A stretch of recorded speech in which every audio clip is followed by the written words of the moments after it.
Le catholicisme n'a pas été créé par le Seigneur Jésus, ni par Pierre. Voici son origine diabolique.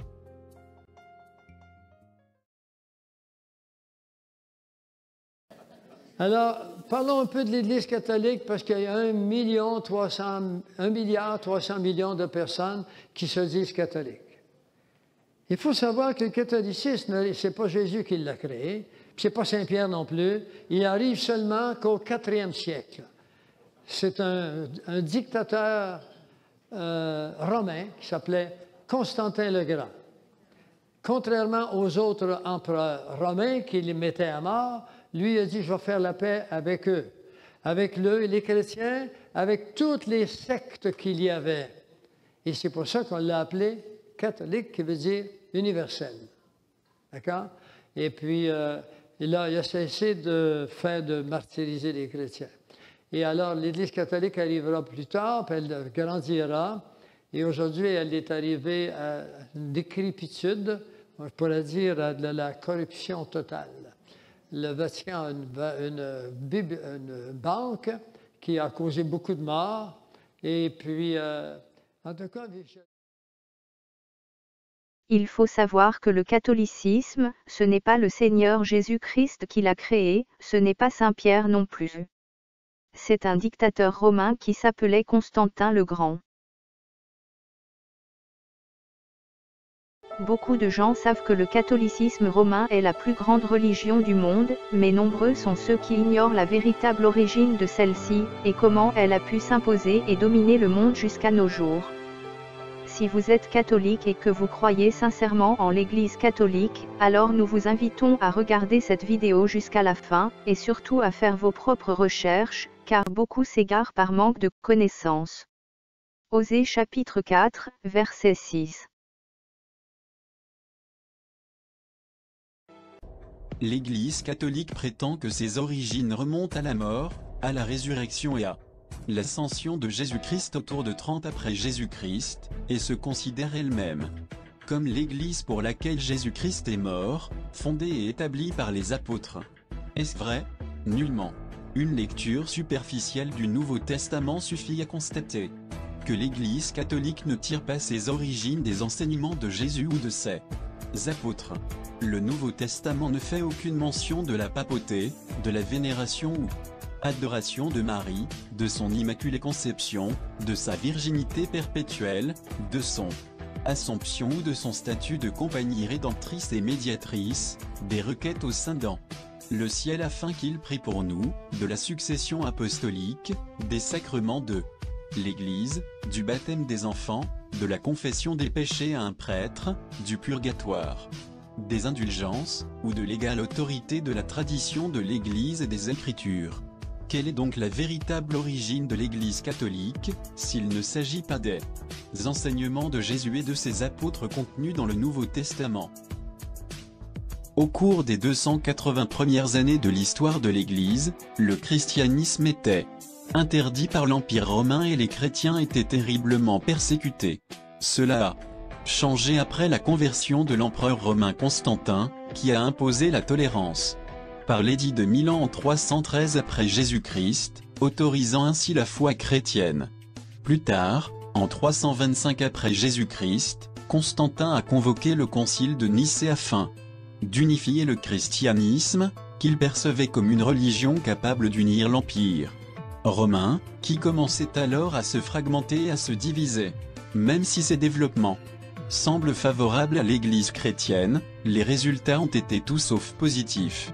Tout comme Constantin a refusé d'embrasser pleinement la foi chrétienne, mais a conservé beaucoup de croyances et pratiques païennes, de même l'Église chrétienne qu'il a promue était un mélange de christianisme authentique et de paganisme romain. Conscient que l'Empire romain étant trop vaste, étendu et divers pour que tous acceptent de renoncer à leurs croyances religieuses en faveur du christianisme, Constantin a donc autorisé, et même encouragé, la christianisation de croyances païennes. Des croyances totalement païennes et anti-bibliques se sont vues attribuer de nouvelles identités chrétiennes.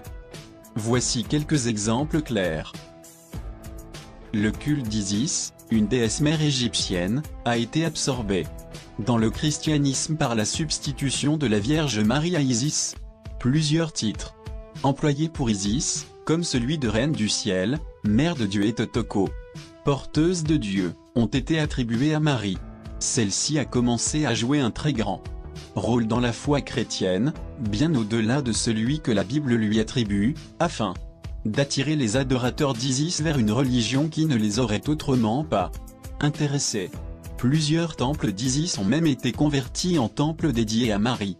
Les premiers signes clairs de mariologie catholique se trouvent dans les écrits d'Origène, qui a vécu à Alexandrie en Égypte, fief du culte d'Isis.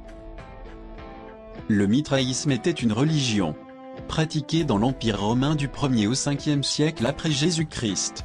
Elle était très populaire chez les Romains, particulièrement les soldats, et était peut-être même pratiquée par plusieurs empereurs romains. Bien que le mitraïsme n'ait jamais eu de statut officiel dans l'Empire romain, c'était la religion officielle de fait, avant d'être remplacée par le christianisme par Constantin et ses successeurs. Une des principales caractéristiques du mitraïsme était un repas sacrificiel au cours duquel on mangeait la chair et buvait le sang d'un taureau. Mitra, le dieu du mitraïsme, était présent dans la chair et le sang du taureau, qui, une fois consommé, accordait le salut à ceux qui participaient à ce repas sacrificiel, une pratique appelée théophagie, manger son dieu. Le mitraïsme avait également 7 sacrements. Les similitudes entre cette religion et le catholicisme sont trop nombreuses pour être ignorées. Les responsables d'église après Constantin ont trouvé un substitut évident au repas sacrificiel du mitraïsme dans la Sainte Seine, communion chrétienne.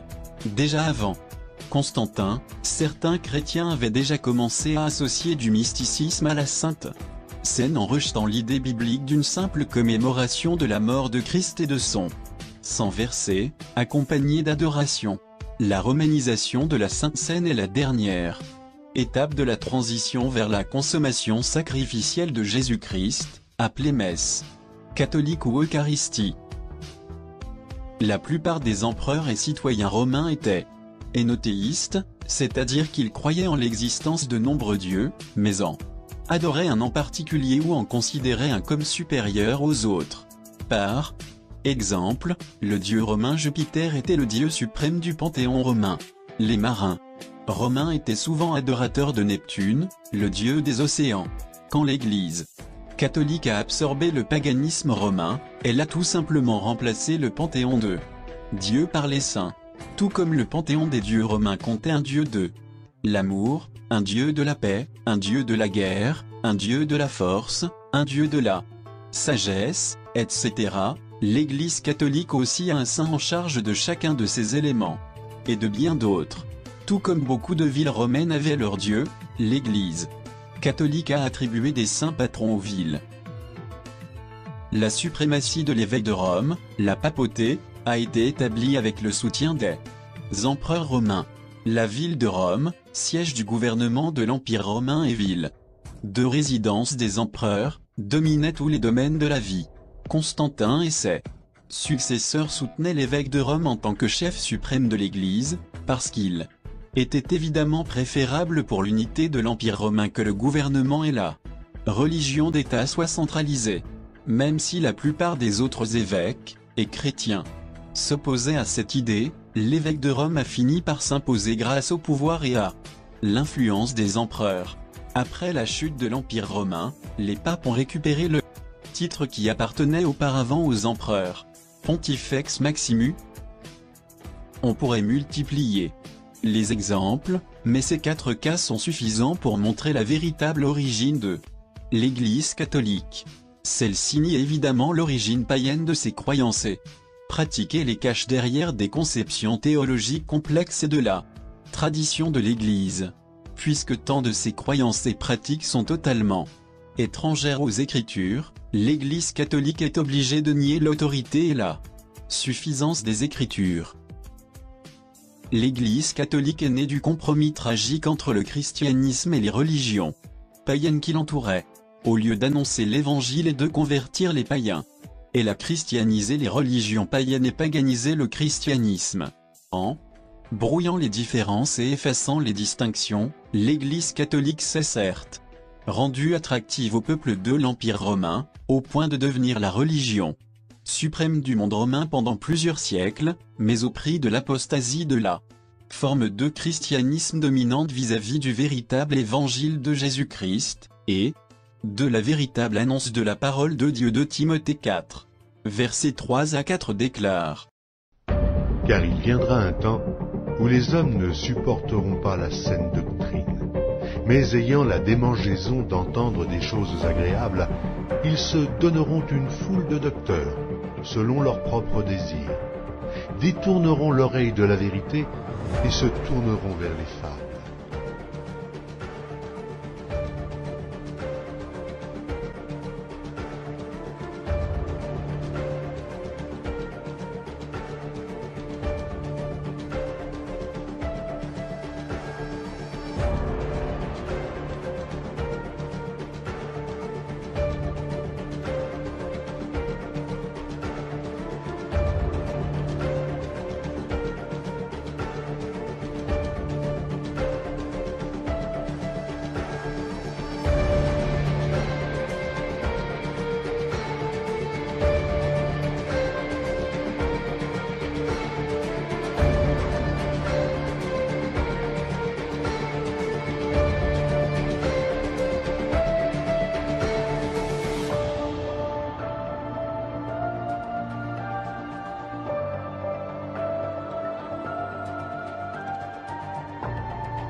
Je suis le chemin, la vérité et la vie. Nul ne vient au Père que par moi. Catholique. Attention. Votre manque de connaissance pour la parole de l'Éternel Tout-Puissant vous conduit lentement, mais sûrement et tout droit en enfer.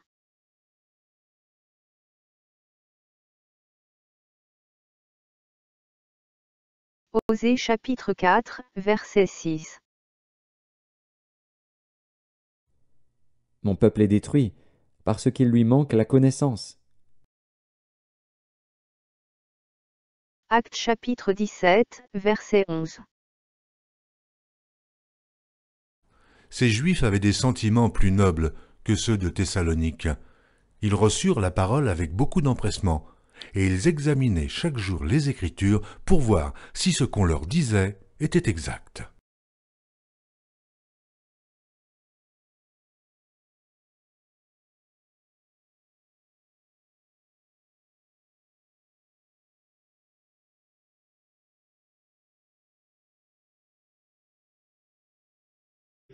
Si vous demeurez dans ma parole, vous êtes vraiment mes disciples. Vous connaîtrez la vérité, et la vérité vous affranchira. Jean, chapitre 8, verset 32.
Que les catholiques qui ont des oreilles pour entendre entendent. Que celui qui a des oreilles pour entendre, entende. Le Seigneur Jésus-Christ revient très bientôt. Voici, je viens bientôt, et ma rétribution est avec moi, pour rendre à chacun selon ce qu'est son œuvre. Je suis l'alpha et l'oméga, le premier et le dernier, le commencement et la fin. Heureux ceux qui lavent leurs robes, afin d'avoir droit à l'arbre de vie, et d'entrer par les portes dans la ville. À bientôt, dans une prochaine vidéo. Tu n'auras pas d'autre Dieu devant ma face. Tu ne te feras point d'image taillée, ni de représentation quelconque des choses qui sont en haut dans les cieux, qui sont en bas sur la terre, et qui sont dans les eaux plus bas que la terre. Tu ne te prosterneras point devant elles, et tu ne les serviras point. Car moi, l'Éternel, ton Dieu, je suis un Dieu jaloux, qui punit l'iniquité des pères sur les enfants, jusqu'à la 3e et à la 4e génération de ceux qui me haïssent, et qui fait miséricorde jusqu'en 1000 générations à ceux qui m'aiment et qui gardent mes commandements.